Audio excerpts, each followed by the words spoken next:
Come on, baby, hold together. All right, there we are. We're live. We're live. You have to hit like 7 buttons. It's like signing on to something with a lot of buttons. Right. Well, it won't be too long before, at the rate we're expanding here, we probably have to get a real live producer pretty soon. What? Yeah. I mean, not that you're not doing a great job. Yeah, right. Anyway, hey everybody, it's the Jimmy Doane Show.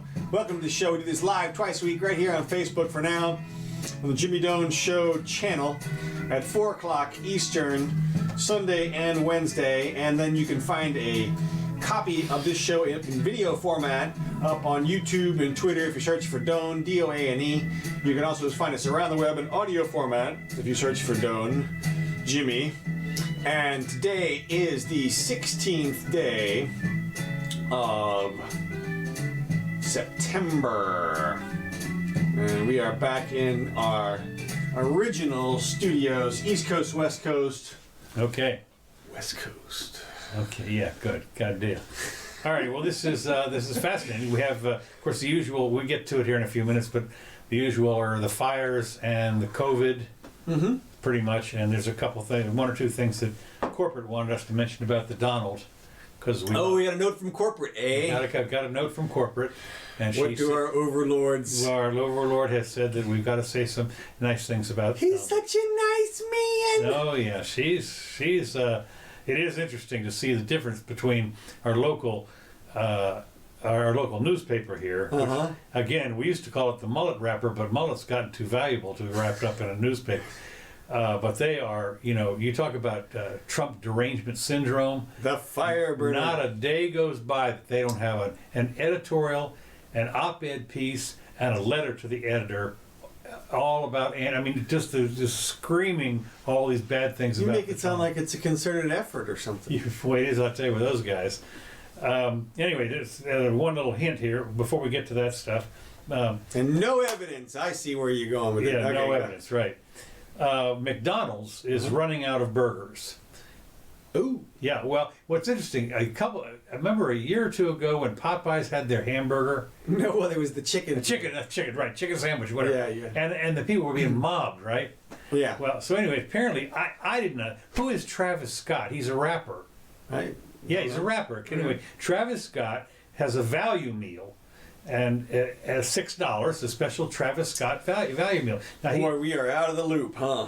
I mean, I know I'm old and everything, and I never have been much for rap, but apparently, I know, hard to believe. Okay, I'm sorry. I grew up with the way Beatles you look and stuff. dress and stuff. Yeah, right. I would just take your hoopty in the garage. Yeah, right. That's it. Yeah, that's right. I just got off my skateboard. That's right. Anyway, Business Insider reported Wednesday the popularity of McDonald's $6 Travis Scott branded Cactus Jack limited edition value meal has led the rest. I thought you were going to say Cactus Burger. No, that's a horrible marketing idea. Cactus Jack selling more burgers than they can stock, and some are even running out of burgers as hungry rap fans show up in droves. And one of the things that they've started to do in order to control the supply, they've started to not sell so many, the other sandwiches. One per customer? Oh. No, I don't know, but apparently they have a couple of the McDonald's that they had to ration the goods on this stuff.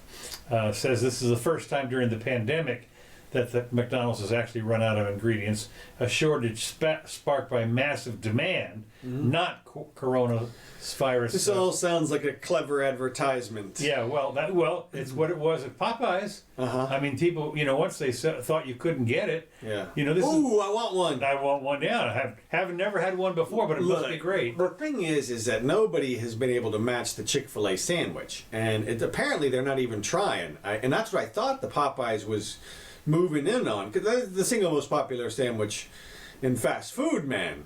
It is really? Oh yeah, it's like, I didn't know that. Yeah, and it's awesome. I mean, it really is a good sandwich. Chick-fil-A. Yeah, they have they actually use like chicken in it, which is weird.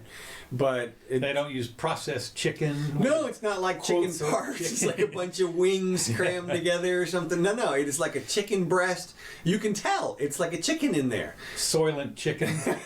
You would think that that's what they would have, but no. And they have double lines around the Chick-fil-A. It looks like a Beyonce concert at the Chick-fil-A on Archer Road every night. Yeah. They just moved locations, and they're still backed up with little order takers in the driveway and stuff. I mean, I don't understand why nobody's ripping that off. I mean, McDonald's chicken sandwich looks like you ran over it with a car. I see. It's been stamped out with a machine so heavy. I mean, it's just, they're like discs of chicken sandwich. I mean, a fat frisbee. Oh man, it's what it is. It's terrible. And then you're like, fat miniature frisbee. how did you get so bad in the face of? Well, and it's funny because where are your Chick-fil-A where do you go on Sunday? Well, exactly. People. That's why they riot on Sunday. Is what they do. I'm telling you, That's funny. It is harsh. But so anyway, they said. What was interesting, what caught my eye about this, was that Travis Scott, apparently, he showed up at a Mickey D's in Downey, California, to promote his new sandwich. And the place was mobbed. I mean mobbed. Apparently, it's Rap City must out be there. popular. And so a slew of fans mobbed the store when Scott showed up to greet the fans. The city, of course, immediately popped in there and he failed to file for an event permit. So they fined him $100 and they fined McDonald's $200 for the whatever it was, for the crowd or something. And sandwiches for my crew. I mean, God, can you imagine I don't understand. In this day and age, I find it hard to believe that anybody has to fine out there for that kind of money. Oh, I will say that. Wait till we get to. I've got a story. When we get to the riots, I've got a fine story that's going to blow your mind. Okay, good. So moving on to the COVID business, some of the COVID business. Ooh, do we have to talk about COVID again? That's fine. I know it's in the news. I do have one graphic on it again. All right. Well. There's a couple things actually that have happened that are kind of interesting. One, of course, the first thing that's happened, as you would expect, mask-enforcing humanoid robots are set to invade the office spaces. Humanoids. Well, you think about it for a second. If they're starting to get people back in the offices, in their cubicles or whatever they're doing, and then now they're going to be walking around, going to the copy machine or the coffee machine, and the idea is, I guess, when you do that, you're supposed to wear your mask. And one of the things, if you're all basically in this office like a Dilbert office or something, right? Who's going to be? Hey, Bob. No smoking in my cubicle. Right. Well, hey, Bob. You got to put. You don't have your mask on, Bob. Whatever it is. So what they've decided to do is they've got a robot, and they call this robot Pepper. Some Wall Street banks, Summit traders, and other employees back in their offices, the ability to enforce local distancing measures will be challenging unless human-like mask-detecting robots are deployed. Now, we talked on Sunday about the new cameras that will see if you're wearing a mask or not. Well, apparently this technology now is going into the robots that run around, and the robot designed by SoftBank Robotics as the first social humanoid robot able to recognize faces and basic human emotions, whatever that means. The robot stands about 4 feet tall and uses optical sensors and artificial intelligence to recognize if people are wearing masks. Pepper features a voice interaction to warn people if they're not wearing a mask, telling them, quote, "You always have to wear a mask properly," or however they. Now, I don't know about you, but I don't know how long it's going to be before somebody smacks one of them robots upside down. So this is one called Temmie that does what you're talking about. It roams around the house, I guess, and it's like a couple of feet high, and it's got some wheels. We were talking about this just last week or a few weeks ago about robot mobility, and apparently they've decided that this one, and you can see here, it's kind of like a Roomba with a stick on it, Right. and a little stand of some kind, but it does voice commands and responds to your phone and that kind of thing. But look, if it rolls around like a Roomba, it would never make it. Not here it wouldn't. No. Damn sure wouldn't make it in my room. Exactly. And there's a bunch of places it wouldn't make it. And they had it move it around a cat. Okay, that's great. It recognizes a cat. Yeah. But we all know that the recognition is the real problem in terms of stuff that it's going to encounter. I mean, that's why Google is logging billions of virtual hours of recognition on the roads for their self-driving cars and such. It's going to take a little while. I mean, maybe if they attach it to the cloud, and so that it's got cloud recognition technology kind of thing, and it can access, it asks, it Googles, what the hell is this in front of me? Yeah. And then Watson responds, you idiot, that's a cat, or whatever. And so, maybe so. But there's another video. These were going to be my science updates, but it's fine to do them now. But so you combine that with this one, which is a shape-shifting flying drone. This thing, it can move its little arms around and still maintain flight with its balance capabilities. So, I mean, that's pretty cool. This is exactly like Star Wars. What was that one where the robot drilled a hole in the window and put the two little things in there to eat the princess? Yeah, that was Star Wars. That was the Clone Wars. Yeah. Star Wars. Well, to me, it reminds me of the robots on the Matrix that drilled into their ship and flew around. Oh, right, little octopuses, you know. Yeah. Now, of course, they had some kind of anti-grav or whatever, which obviously this thing doesn't have. But I wouldn't. Let me tell you. You say that, but if it's flying up in there, that looks like anti-grav to me. I'm serious. It is defying gravity. It is absolutely. It's up in the air. That's true. Well, and like I keep saying, though, I still think they're limited by the batteries with the flying stuff. Now, we had a little crawling robot a couple of weeks ago. I think I've moved it off of the list, but it flips upside down. Oh yeah. It's got 6 legs or something. It's like a bug. It's great. It's all. I mean, and once they get that thing combined, get those things all combined together, and smash them together. Oh well, that's nothing. Wait, go see the Robot Wars. Where they have the. Oh right, yeah. They have the arena. Yeah. Okay, and they're controlling the robots. It's not autonomous, but I'll tell you, those are brutal. I mean, brutal. They come in there. I mean, these guys have thought of everything, and I'm thinking of course, it's so funny because I remember when there was a Big Bang one that years ago that they had put together robots, and one of them had a big saw and a flame on it or something like that. Mm-hmm. And it was, I mean, these are killer. When they get in the arena, it's amazing to see what these guys have done, and they are. Engineer Eric used to be into that. He had a design for one. Yeah, he did. Right. Well, yeah, that's right. It was autonomous too. Okay, so the deal is that I just wonder how long it's going to be before. And that's funny because there was a Big Bang where Sheldon actually went around, and he had a screen. He was staying back in his bedroom, and he was going around, Well, you've seen it at parties. People put a laptop up and Skype somebody in, but the mobility thing, I mean, I guess if you're Bill Gates, you've got one following you around at this point. Yeah, well, I mean, as you right now, you can buy a robot, a drone for almost nothing, comparatively speaking, and you can have it in follow mode. Right. It follows you wherever you go. Well, once it gets to be that, and it's got voice command, all kinds of activation for voice command, you can say, read me a book. Some of them I've seen have got hand commands. Oh, that's kind of nice. Yeah, go up, go down, go left. I mean, apparently it recognizes that. Yeah, well, I hope they're specific. Yeah. No, I didn't say kill the dog. Yeah, right. That's right. That was one of the command. That's right. Mm-hmm. Get him. Okay, so so I just wonder when that was all your COVID news. Let me just see here. No, I don't. Let me just see if that was my COVID news.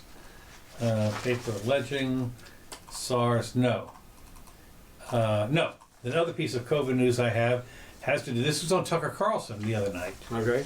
He had a scientist, a rogue Chinese virologist. Yeah. And she was on there, and she you could tell she really was a super thick accent. I mean, you know, what to tell you? I can't even do the Chinese accent, but she was, and his doctor. So that proves she was Chinese. Well, that's right, exactly right. Okay. Dr. Li Meng Yan, who yesterday, quote, shocked the world establishment, scientists, and other China sycophants by publishing a smoking gun scientific paper demonstrating that the COVID... Dun, dun, dun. Yeah, that's right. Dun, dun, dun. And so at any rate, what happened was, she had a Twitter account, and of course, the Jack Dorsey, she wasn't on there 2 days before. Terrorist. That's it. Boom. She was out. And of course, they silenced her after she'd been on a couple of days, and they silenced her. She'd been on Tucker Carlson telling that this COVID was man-made. She doesn't sound very silenced to me. No, well, she's on a hit list. Apparently, she can't go home. Well, who can go home to China? Yeah, that's true. China. It was not immediately clear what the justification Twitter had to suspend the scientist, who, to the best of our knowledge, had just 4 tweets as of Tuesday morning, none of which violated any stated Twitter policies. Come on, man. Everybody knows Jack Dorsey is... Well, what happened was, it was interesting because she wrote a paper, and I'm not going to read you the whole title here because it's like 4 lines long, typical. And it's in Chinese, which makes it hard. Well, that's right. I was going to say... But anyway, she laid out why the Wuhan Institute of Virology had created the COVID-19 virus.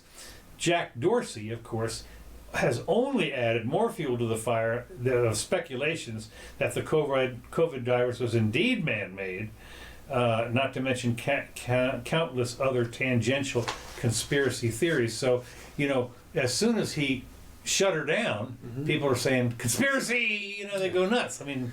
Countless other theories. Well, that's what happens when you try to silence somebody. Right. A lot of times, the first, you ban somebody's record. All right, man, it's going to #1 now. Boy, well, it reminds me of that old thing when it was, I think it was Barbara Streisand. Oh yeah. You know, what was Not it? my house. Not, yeah. She sued to have them block her house. Well, immediately, of course. Sometimes it entirely backfires. Boy, I'll tell you, that's what you don't want to do. Yeah. That is so funny. I love. That is one of the other major COVID things that I've got. Yep. Yeah. Pretty much. Other than the lockdowns. Wait, what were you just saying? There was that just story you just said? This was the this was, wait a minute now, don't tell me. You got me off of it with Barbara Streisand. I'm sorry. It's okay. Just a minute. Humanoid robot able to recognize faces. No. This is Jack Dorsey. Oh, I was gonna say, yeah, everybody knows Jack is super political, but the Chinese virus thing. What I was gonna say is, look, what did you think about that in terms of the allegation that it's built in a lab or whatever? I don't know. You know, I give it 50-50. I don't call it 100% fake news. I noticed that Scott Adams called it 100% fake news. Really, that's interesting. Well, he said it could be true, but I'm calling right now. I'm calling fake until I get some. Oh, interestingly enough, this was a real person. You know, there was a thing that came out the other day where they had all these anonymous sources that were talking about something. Yeah. I forget it was a report, and they were taking it as the absolute truth. fact. And Absolute here we fact. have a person.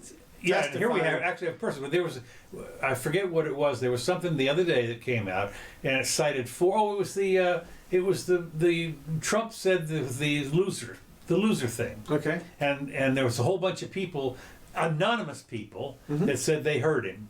Okay. Well, and then an anonymous person heard from an anonymous person. Right.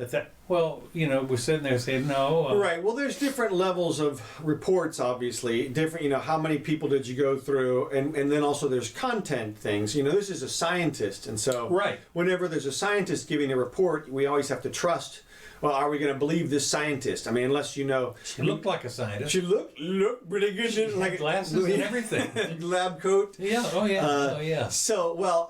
But to me, I mean, look, I think it was definitely created in a lab. Okay. And have the whole time because of a couple of the things. Number one is they immediately came out and said it was not in part of a lab. There was advertising in like February. Okay. And it was like, what are you doing? Nobody's even suggested that yet. And they were already trying to dissuade the public that it was lab created. Just initially, I saw reports going around. There's just one little flag. But also there was the concept of the bats don't come from around there. Oh no, they're 1,000 miles away. Yeah, or at least hundreds and whatever. And they're not there. And so you wouldn't have that at the market. No. And you wouldn't have that kind of a thing. And the fact that there's a biolab right there, like, of course it came from the biolab. I mean, Okay. it just makes sense from the perspective of... But it obviously escaped because it was worldwide. Well, If you right. think about it, it was, everybody's talking about how Trump did it. I saw a report the other day that said if, he was, first of all, two things. There was the book that just came out, Bolton book that came out. Right. That he confessed that he knew how bad it was, but he went on and did all Right. And of course the thing, as we've said before, is if Bolton knew about it then, why didn't he say something? Well, and not Bolton, but I'm not Bolton. Woodrow. Woodrow, yeah, that's right. But I mean, I was sitting there again. It reminded me of the thing from one of my favorite movies, Dr. Strangelove. What? Well, are you gonna? What part are you bringing up? I'm bringing up the always part- talk about this movie. But go ahead. Well, it was the part where Dr. Strangelove was sitting. It was towards the end of the movie. He was sitting there towards the end. He's in his, he's from Germany, Dr. Strangelove. Okay. And the Russian guy says, well, we have this doomsday machine, and what it does. He explained how it does, and he says, there's bombs, and the computer is all linked up, and if you drop an atom bomb on any of these places, it triggers this doomsday machine, which will put a shroud of kill all the life on the planet. And of course, Dr. Strangelove comes up and says, well, no, you see, you have to tell somebody about this. It doesn't do any good to keep it a secret. Right. And of course, See, you did this one last week. did I? Well, I'm doing it again. And he says, well, okay, well, this is a repeat for those new people that just came in. And of course, the Russian ambassador guy says, well, the premier always likes to have surprises, and Monday he was going to announce it at the conference, the big conference, huge conference, and this is like on a Friday or something. Well, of course, at the end it was great, but the point was that this stuff you have to tell somebody on this stuff, and Woodward, if he knew about this, why didn't he tell somebody in February? Well, right. If it was a big deal, obviously, and also look, He you don't knew know. it was a big deal. Huh? He knew at the time it was a big deal. Well, they're trying to infer it's a big deal, but like we talked about last week, I mean, look, Trump bullshits. Yeah. He says, "Oh, I know COVID better than anybody." Yeah, right. I'm like, of course he's going to say that shit. I mean, and Woodward's like, "Oh, you do? Well, then how come you're not offering?" Look, it's like, he's selling, he's pitching. That's what he's doing. A salesman. Exactly. So, I mean, you can expect that from Trump. But look, nobody knew except for probably the Chinese. They probably had it. I mean, look, the interesting thing about the Chinese, I don't know if you noticed, but their number has never changed from February. They got 82,000 infections in February and 4,000 deaths or something, and it's never changed. And we're talking about China here. Okay. I mean, we're talking about provinces with millions of people and ostensibly not the best personal hygiene everywhere. I mean, you just infer that from the population Okay, so density. what's your point? Well, just that it's weird, and just that we don't have all the information out of China, and that from my perspective, the thing was created in a lab. Okay. It's not because of this chick or anything, and this scientist, whatever, brilliant scientist chick, and even though, like you said, she seems kind of credible on its face, you never know with them. Well, she could be a Tucker Carlson. freaking CIA spy. She could be a Chinese spy sent to insurgent themselves. Counter. Exactly. Okay. Who knows? But it doesn't matter. The news will come out soon, or whatever it is. We'll 2 more weeks. That's what I'm going to say. 2 more. We've been saying that. No, that's why I said no. Let's not talk about it. Okay. Well, I just of course, one of the as a kind of an ancillary thing on this, we have noticed that everybody's been talking about flattening the curve, and one of the things that I find interesting, this flattening the curve was never designed to stop the total number of infections or the total number of deaths. Right. It was designed strictly to not overload the hospitals. Right. Well, it turns out that right now... Well, that worked. Huh? That worked. Apparently it did, but the fact is, why don't you ring the bell? It's all over. Let's get out. Okay. So here, I just posted up numbers from the last more than 2 weeks now. And there's a gap there on the left-hand side because there's one missing when we didn't do a show. So that it's not a sequential gradation if you look at the numbers here. But one interesting thing, and we pointed out this last week also, you look at New York and New Jersey up at the top there, and the very, very bottom one, which you can't see, is Massachusetts also. And those places that got hit hard have lost about 100 people in deaths, according to their records, in the last 2 weeks. And you look at California, Texas, and Florida, 1,700, 1,800, basically, for those places. So a lot different activity in the states. Yeah. And you would expect that. I mean, New York has a large population. They should be maxed out it looks like they are. New Jersey has more than enough infections and deaths, it looks like, to be maxed out in terms of some kind of herd immunity. But California still has a little bit of room. Texas should be almost there. Florida should be almost there. But California, they could theoretically get twice as many deaths as they have right now. I mean, well, of course, they're going to have fire deaths too. Fire deaths. Well, I mean, it's interesting because I'll talk about that in just a second. Yeah. But the jury, I won't say the jury's still out exactly, but what is interesting is that the lockdown, I believe, I've been reading more and more very good papers that say big mistake.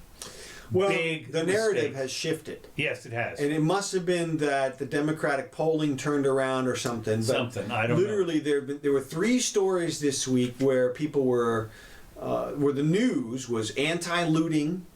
The news, which, I've obviously been promoting the stuff the whole time. CNN had anti-looting coverage this week. It was bizarre. And then there was a ruling in Pennsylvania. I'm going to talk about that. Okay. Before I get to that, let's see, as long as you brought it up. It goes along with the lockdowns.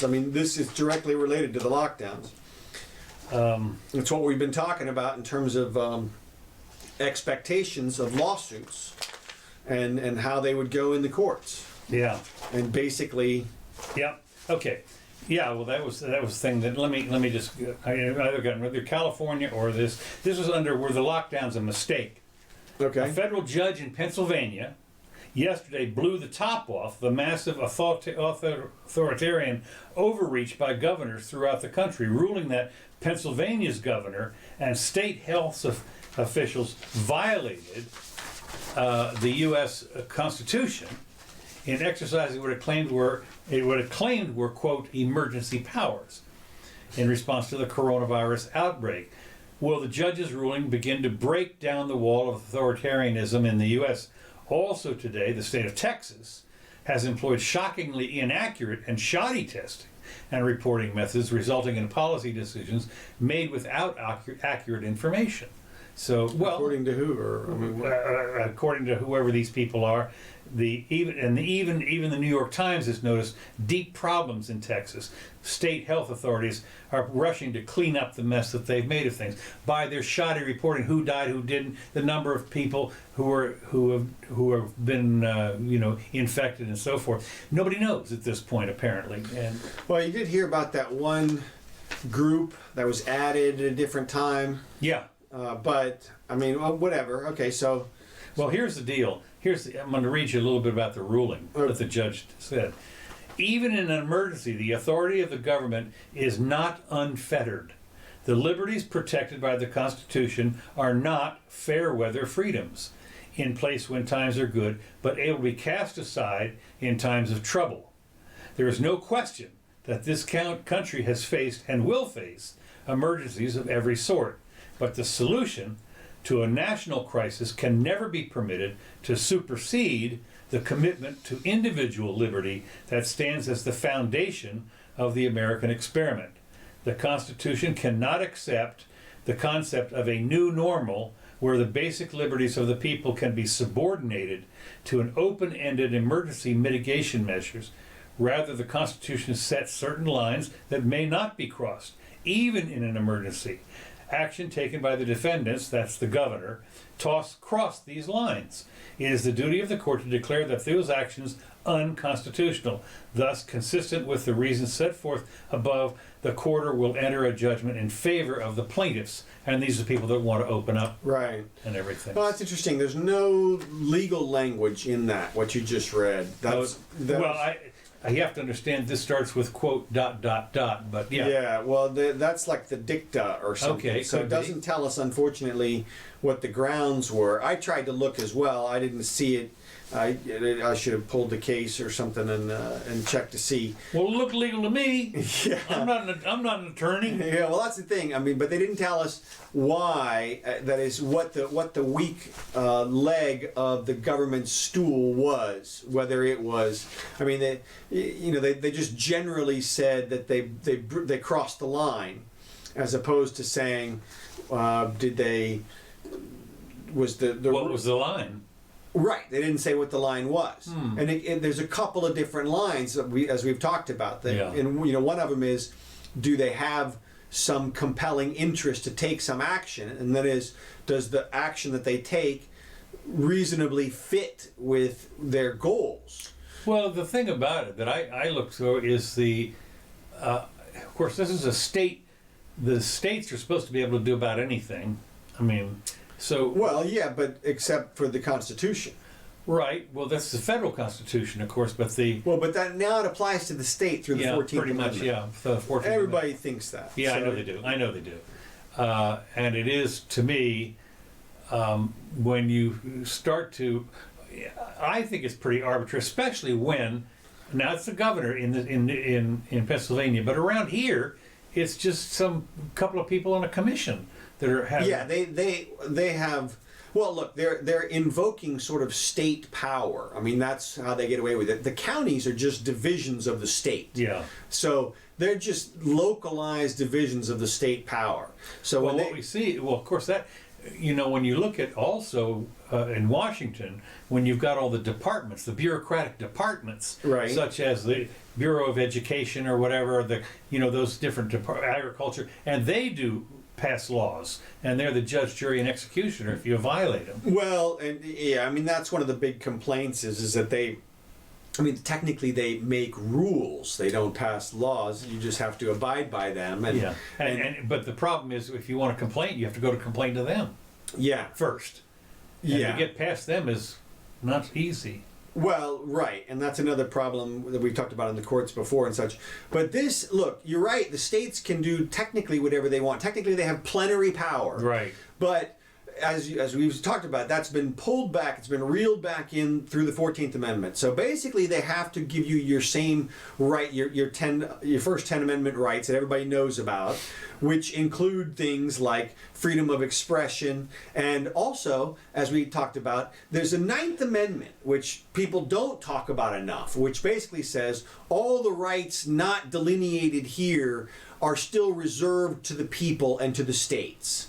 And so the list that they lay out, your right to assemble and religion and that kind of stuff, is not supposed to be an exhaustive list. No, not at all. In fact, that was one of the reasons they didn't want to put it in there. That's right. That's right. They said, why do we have to... If we do that, those are the only ones we're ever going to get. Yeah. And now, look, I can tell you, and it makes perfect sense, that the right to wear what you want to wear, and marry who you want to marry, and eat what you want to eat, ingest what you want to ingest. These natural things that you would be allowed to do in the 1700s, they never would have even suspected you could stop people from going to work, for example. I mean, no way could the government just put out an order which says you can't go to work.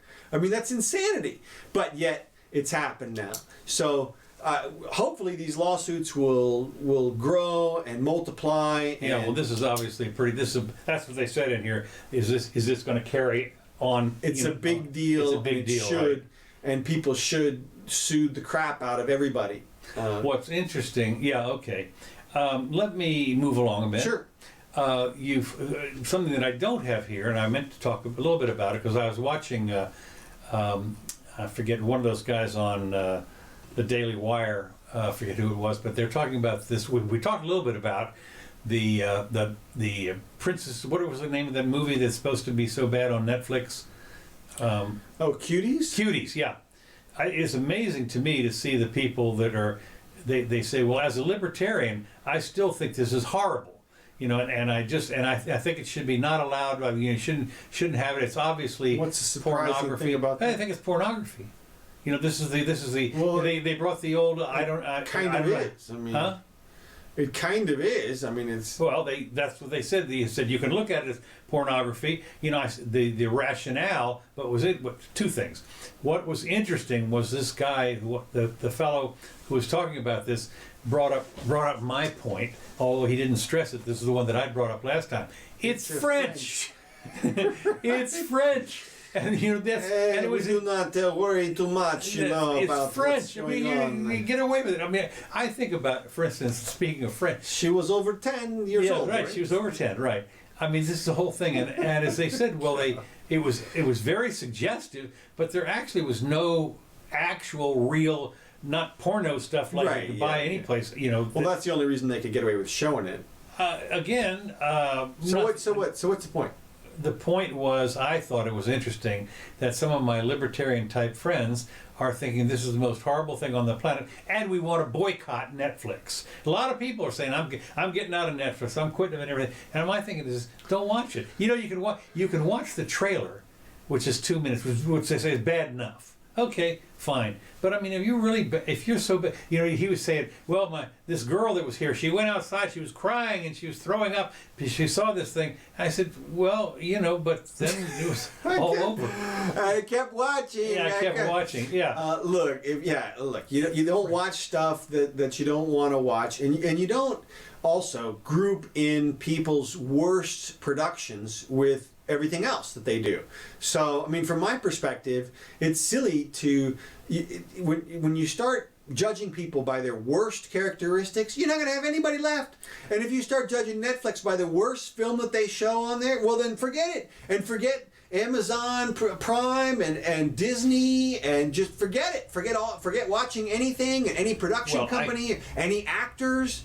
Just Well, that's what, of course, if an actor who's an actor does something that is out of no more Woody Allen films. Yeah. Well, not only that, but I mean, they now have to hire people that.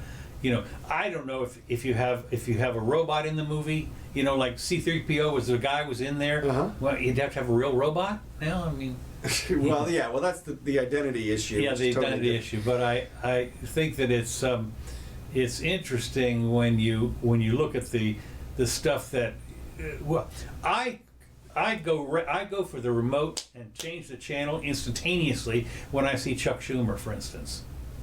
I mean, I just can't stand the guy. And, just he's, or even... he tweeted out the other day in favor of the legalization of marijuana thing. Could be, I missed it. Okay, so somebody else. No, but I mean, him and Robert Reich is another one. He's on all the time. Yeah, boy, he tweeted out the other day. Well, I mean, he has a video. He has a video on Facebook. I subscribe. He has a video on Facebook every day, at least one. And he goes to his chalkboard and everything. Yeah, well, he's got the whiteboard. I just sit there. He came out the other day and said that Bezos could pay every Amazon employee $100,000 and still, it's like, just to finish my sentence, and still have money left over, be rich as he was before the whole pandemic thing, and it's like, you wonder, does that guy think, like, when he walks into a super Walmart, like, look at all this stuff, I guess I can have some because they have so much. Yeah. I mean, that's the mentality, which is insanity, which is what's being allowed to be propagated these days. I mean, if you want to talk about the riots yet, because, I mean, this has, as I said from months ago, as soon as they let the police station burn, and as soon as they allow felonious behavior, which is destruction of property that everybody recognizes as criminal, if they allow that kind of stuff, they get horrible results, and they're predictable. And here we got a bunch of examples this week. I got a little montage of videos from the week. And we can narrate a few of them. I mean, as they go through. This is just the George Washington Bridge. I mean, they're just blocking traffic. All these people just. I mean, they're literally. If you were to add it up, I guarantee you, they're causing tens of thousands of dollars worth of delay and damage and stuff. And I mean, at the very minimum, people who can't get to their work and stuff like that. There was a guy here in town that was just, they arrested him first because he was pushing through the crowd very slowly. The crowd was blocking the street, and apparently the crowd, started to gather around him and everything. He got kind of scared, and he pushed his way through, and they came, and the people that were trying to gather around him, the police came and charged him with assault on the people that were standing there. Right. But the judge threw it out today or yesterday. Said no. Oh, okay. No, said no. You were not the victims. Watch this. This girl is dancing around in these cops' faces here, and there's a police dog there. I don't know what kind of person you have to be, but if and the police dog takes a chunk. I mean, really, what kind of person? The dogs bite. Okay, they're trained to bite your ass, literally. It does too. She gets it. Now this is more ridiculousness. So this is a guy who's got a Trump sign hanging out of his house, and what they do is they come to his house, and they've got flashlights. This is at night. They have a mob. And they're sitting out there screaming at this guy, and they're calling him names. They're chanting all this stuff, and he flashes his shotgun basically, and apparently he gets arrested. No. Yeah. Really? Yeah. Now I don't know if it's going to stand. I don't know, but my point is this: they're allowing this to happen. The authorities are allowing, and they're targeting this guy clearly because of his political opinions. Right. I mean, just because of his politics. I mean, it doesn't get any more egregious than that in terms of. And he's in his own house. In his own house. Inside. I mean, it's not like those other people that came out on their porch. Right. He's in his house. No, it's incredible, and somehow, I mean, this has got to stop because. You just can't allow people to think that this is right, because otherwise nobody is safe. I mean, it's. Well, I wonder now. I heard that they had arrested tens and tens and tens of people in Portland and some of these other places where they were tearing down the streets and hitting and looting and stuff. Yeah, I had heard something like that as well. I mean, we don't know. I've heard. The people who got whisked away were... a lot of them were released right away. Yeah. On their own recognizance. Now this is interesting. The people are still fighting with the cars here. You were just talking about the car. Look at this guy. And he gets shunked off. And then I have a better angle here. You can see... was that a cop car? Yeah. Yeah, very great. Brilliant move, pal. Oh yeah. No, I mean, it's incredible. And then here's angle number 2 here. I got it from 3 angles. I mean, look at this. He just jumps right on the top there like nothing's going to happen, and then something happens. And I mean, you can't see his head really bounce off the pavement there, but it does a pretty good job. And then the people are out here screaming, "Oh my God! Oh my God!" Like they've never seen somebody like they haven't been watching the news for the last few weeks. I mean, if you've just been watching the news, you've seen this play out like a dozen times. You know what's interesting is, if you ride your motorcycle, you better damn well have a helmet on. And if you're going to jump on a cop car, that guy should have had a helmet on. Totally. Well, obviously, like you said, he look, and I don't know, maybe he's going to have a GoFundMe. Now, this is kind of funny. You can't see this. Let me see if I can get it here. This guy is actually taking a dump on Nancy Pelosi's front lawn here. Is that her house? It doesn't look like a Apparently. fancy house. And then this is L.A. set to the fires. Smoke. Yeah. Yeah, it's pretty Which bad. apparently it's clearing up a bit now. Yeah, I heard that. Yeah. Apparently the winds have come in and blown some of it away. No, that's I don't good. know. But so anyway, that's this week in the riots. Yeah, and the fire and so forth. Mm-hmm. So the only last thing I've got. Oh, go ahead. I'm sorry, you do have something. Well, I was going to mention that I was talking about the fines earlier. Yeah. And it has to do with the riots here. So you remember that fence they put up around the courthouse in Portland? Mm-hmm. So you remember that the Portland authorities were going to fine them for having that fence up there? Oh yeah. And so they've been fining the federal government for having the fence up there. Oh, well, yeah. So the fine is $20,000 a day for having the fence up there. Okay, and that is based on whatever it is. Okay. Whatever it is. Yeah. Okay, and then there's another additional fine because the fence at some point crosses a bike path. Mm-hmm. That fine is $500 every 15 minutes. How do they come up with this stuff? I mean, I can only imagine that they turned to the attorney and said, "What's the shortest period of time we can find them in?" You know, Yeah. Can we do it in 15-minute increments? Yep, yes you can. You know, probably can't get away with 10 or 5, but 15 you're good. Yeah. And $500, sure, yeah, you can do that. 500. Unbelievable. And so the fine is up to $2.3 million at this point. Uh-huh. For the feds trying to protect their property with a fence. So interesting. Yeah. To see. Well, I know that we have some fines like that here where if the codes enforcement people come by Mhm. and you don't move the derelict car out of your backyard or something, the fines are hundreds of dollars a day.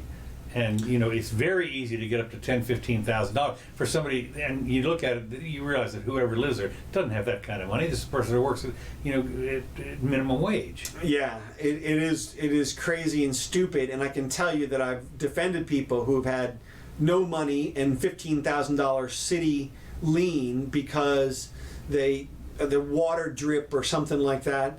And fortunately, the city waives that stuff regularly. I know they do, yeah. But if you think about it, that's another example of passing a law that you're not going to enforce, and it creates arbitrary enforcement situations where you enforce it on these people and not these people, and it creates this hideous distortion where people can't really plan, like, is this property encumbered with a $15,000 lien or not? Right. And so it's bad policy all the way around. Yeah. So It's interesting because codes suck. in right around the Revolutionary War time, before the Revolutionary War broke out, I think it was the Stamp Act or something, or maybe they repealed that one. But there was another act that they passed, but they didn't enforce it.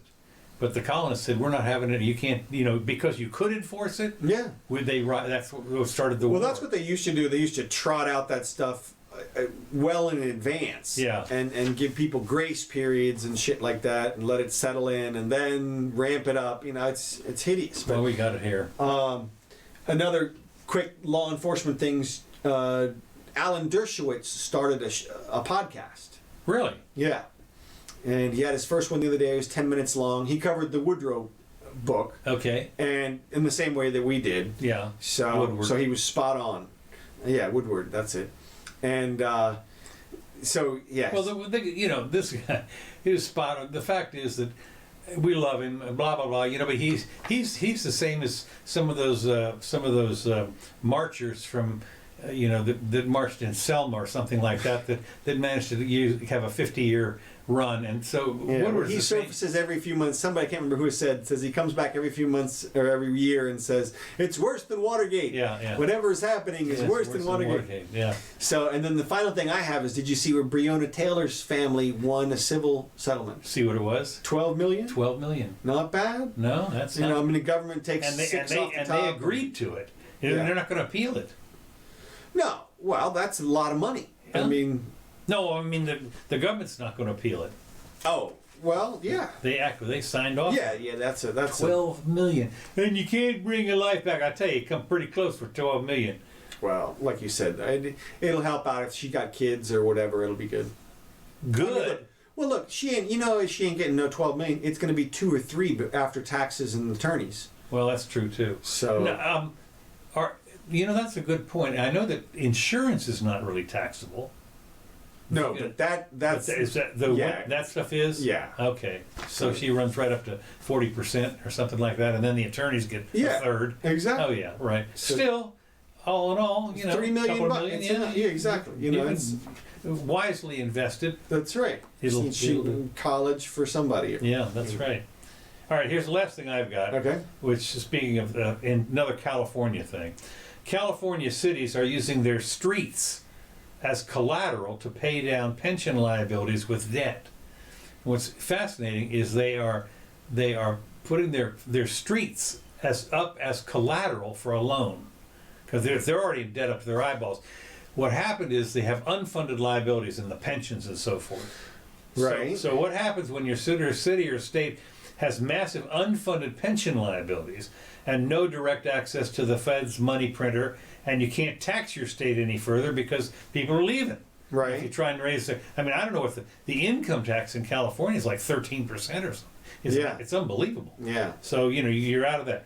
What you On do top is of the federal. what happens is you take and you say, well, we're going to loan out our streets or put our streets in debt. So they find that in West Covina and Torrance, California, they have found somebody, and I forget what it is. They call these lease revenue bonds, which means that Torrance and West Covina are each using these bonds in principle to lease their city streets to a special financing authority, which will pay the city upfront money and rent the streets back to the city for a 25-year term.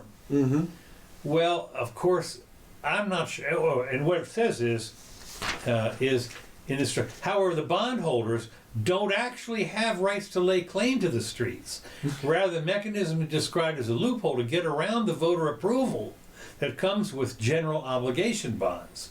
So they didn't even have to have a vote to issue these bonds. So they went ahead and did it with a swap of the pen. Uh-huh. The problem, of course, is they're going to have a monthly payment. They're going to get the $250 million or whatever for the 25 years, but they're still going to have to pay. And if they can't collect taxes now, what happens when they default? Well, and like it just said, apparently nothing, which is interesting because... Who would loan them the money? Well, exactly. Because obviously if you've got no actual collateral, then...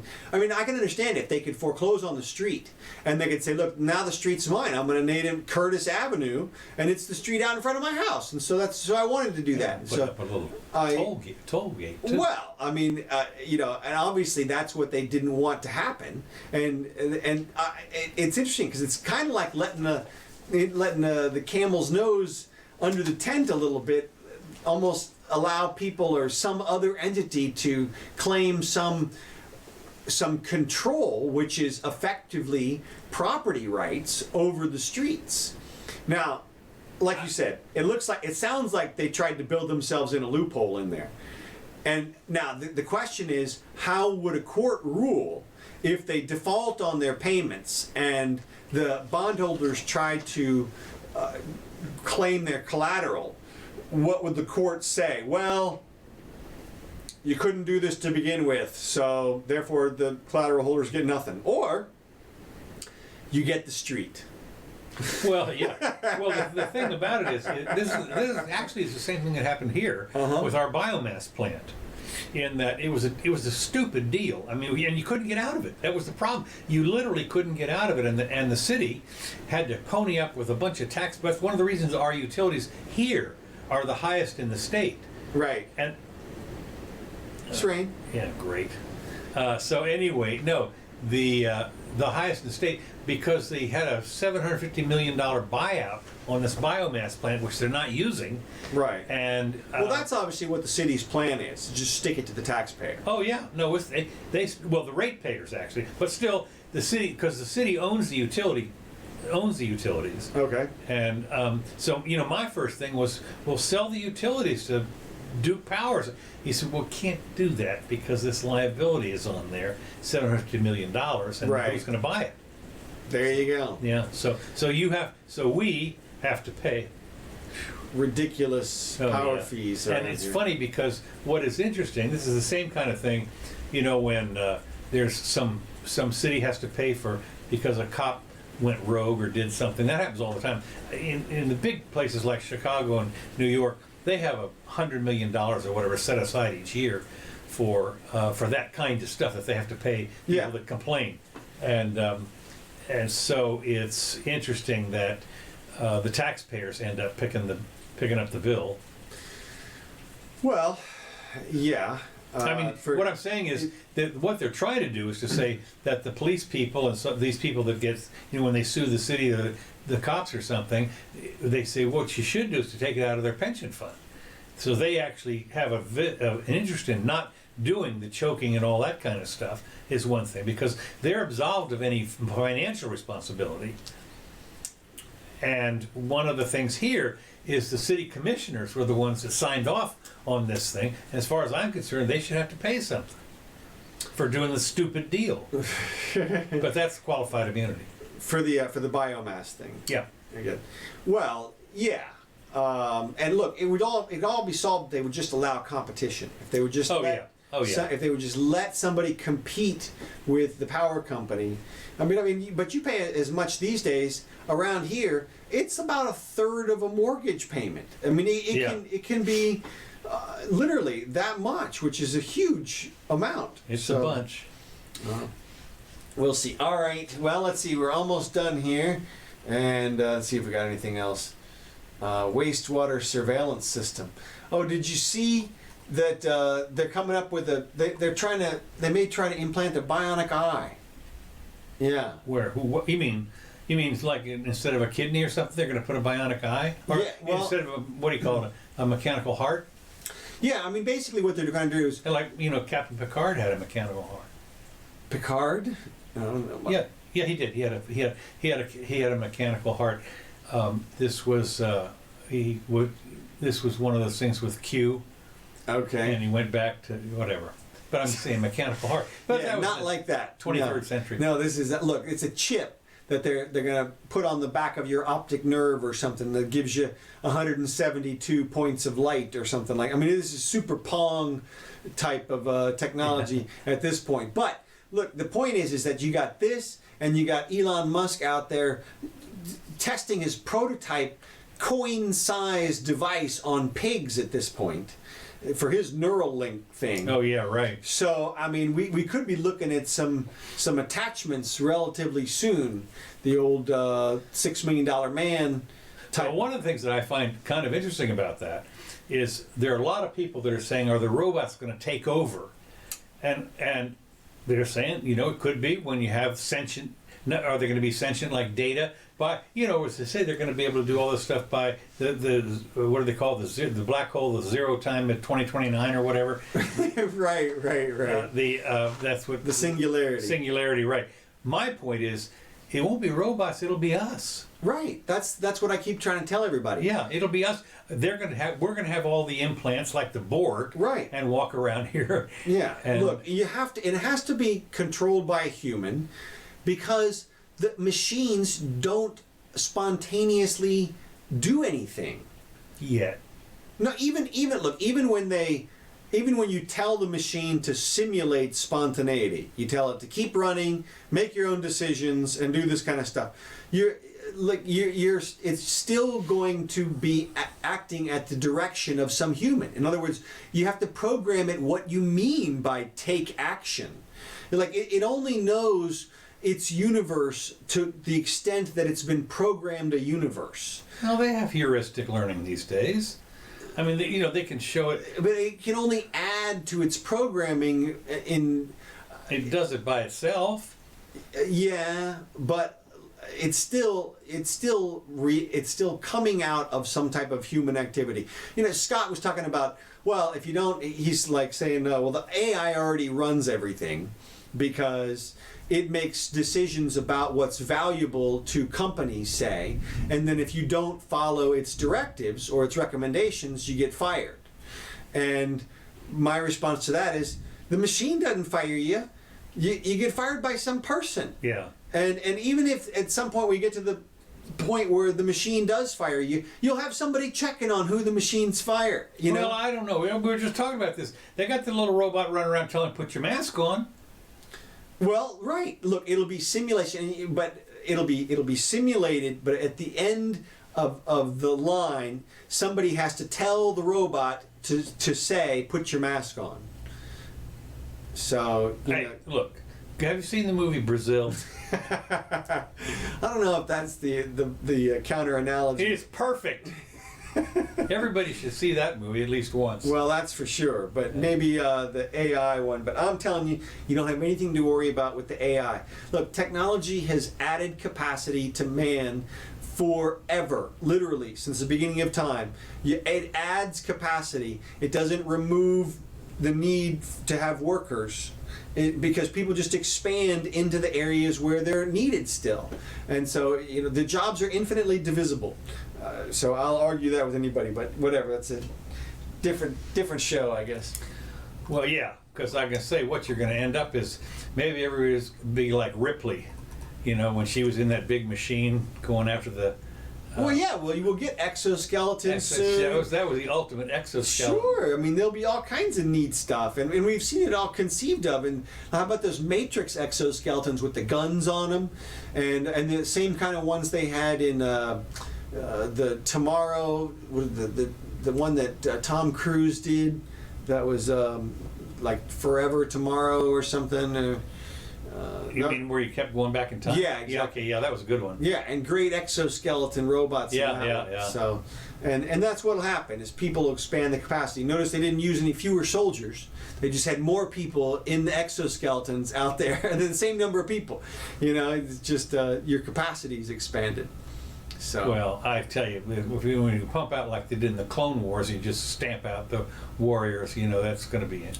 Well, and with the clone, and even in Star Wars, they had to grow the clone. Yeah, that's true. And it took time. And then they had we advanced it and made it twice as faster. But you still had to teach them. Remember, there was a classroom and shit. And there was all kinds of problems with that versus the robot ones, which literally stamped out the robots. Well, but there were also yeah, that's true. But of course, that was a documentary. So, well, sure. Because it's far away. A long time ago. Far away. All right, that's it. That's all we're doing. That's all you get. That's all you get today. That's right. So, this has been the Jimmy Doane Show. Thanks for tuning in. We really appreciate it. Oh, yeah, tell your friends. Yeah, we've been ramping up too. That's it. And listen, if you want to know how to protest safely, this book on Amazon, Black and Blue Lives, will tell you how to do that. It's got an appendix about that, and it's got an appendix about your inalienable rights, all kinds of good stuff. That's by me. If you want to send us a little donation, those are our QR codes for Ethereum and Bitcoin. So you can do that. We appreciate it. These tracks brought to you by Kevin MacLeod. Thanks, Kevin. I'm Counselor Curtis, and this has been the Jimmy Doane Show, live and unfiltered. We'll be back on the 20th of September, Sunday. See ya. Ooh, that's going to be, that's real close to the equinox or whatever you call it. Oh, right, the solstice? Yeah. No, the solstice is summer. Okay, right, yeah, equinox. Equinox. Okay.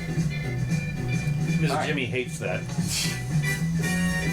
That's when the nights get longer than the days. Oh, yeah. All right, we'll see you soon.